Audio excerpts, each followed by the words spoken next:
KTN News, Nairobi. Indeed, a lot of innovation there. We shall be definitely looking forward to the outcomes. While consumers of cornmeal, popularly known as Ugali, are likely to pay higher flour prices, even after the government gazetted an importation of 540,000 tons of maize to bridge the shortfall and mitigate high flour prices. Millers and traders decry the high landing costs and the impossible timelines. Noakip Kimboi has more. Kenya's staple, Ugali, is said to be more expensive due to local shortage of maize. For instance, in Taita Taveta, close to 70,000 people are at risk of food insecurity. Msimu uliopita haukufanya vizuri kwa upande mimea. Watu wengi walipanda vitu kama pojo, hawakupanda mahindi, na msimu huu pia unaonekana hali itakuwa ni hivyo hivyo. Kwa hivyo itakuwa ni double effect. Kwa hivyo iwenda kama mvua itanyesha kwa haraka, hata ile idadi ambayo nimesema ya watu 50,000 huenda ikapanda kufikia pengine hata 70,000-80,000. Kenya produces 3.2 million metric tons of maize each year against an annual consumption of 3.8 million metric tons. The government recently waived 50% duty levied on maize outside the East Africa region, allowing millers and traders to import 540,000 tons of maize to bridge the deficit. So that we don't find ourselves in a crisis, and so that consumers also, the prices are also don't spiral beyond what the consumers can afford. Despite the waiver, maize is still scarce. There is a global shortage of the commodity, coupled with extremely high prices occasioned by the Russia-Ukraine conflict. Locally, the Ministry of Agriculture says that farmers are holding 85% of the total stock of maize in Kenya, equivalent to 8.5 million bags of the 10.1 million 90 kg bags in the country.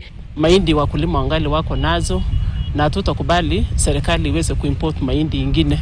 Kwa nini waweze kuimport na hata sasa wakulima wengi wangali wako na mahindi kwa mastore zao? Naro kusaa hii mahindi iko kuanzia mwezi wa 8 huko mahindi itaanza kuja. Wakileta hii mahindi saa hii itakuwa balaa. Sasa wengine watauza hata mahindi itafika kama shilingi 1,000 bwana. Na inatakiwa hii mahindi ifika shilingi 4,400 hapo. Tukanunua mbolea farming goods kwa bei ya juu. Sasa hatutapata faida mwaka ujao sababu tukiuza mahindi yetu haitapatia sisi faida kubwa.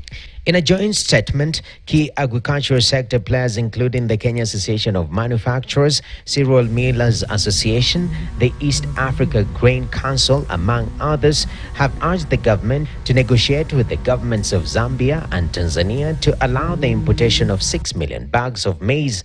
High transport costs has also been an impediment to maize import, with the sector players asking the government to support with logistics. Kenyans continue to bear the inflation cost of maize. Between April 2021 and 2022, the price of 90 kg bag of maize went up from 2,850 shillings to 4,200 shillings, a 47% increase, with maize flour jumping from 125 shillings in April to 150 shillings this month for a 2 kg packet. Noakip Kimboi, KTN News. All right, we're still keeping an eye on that developing story, and it leads us to our next area of focus. And members of parliament have enough policy headroom to bring down the cost of living, in addition to scrapping the proposed taxes in the Finance Bill 2022. And as KTN's Brenda Kirubo reports, Kenyans have welcomed the move to oppose the taxes, but are still concerned about the high cost of basic commodities.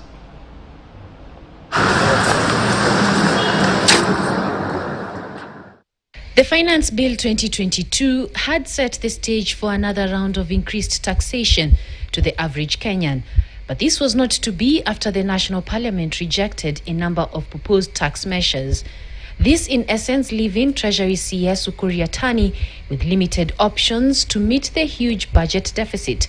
This means Treasury will now have to go back to the drawing board and assess other areas it can target to raise taxes or alternatively increase the external debt. The authority has been doing very well in terms of surpassing their targets, and based on those projections and the economic activities that's going to abound next financial year, we are confident about raising that amount of resources, at least reaching the target. We are in a growth environment now.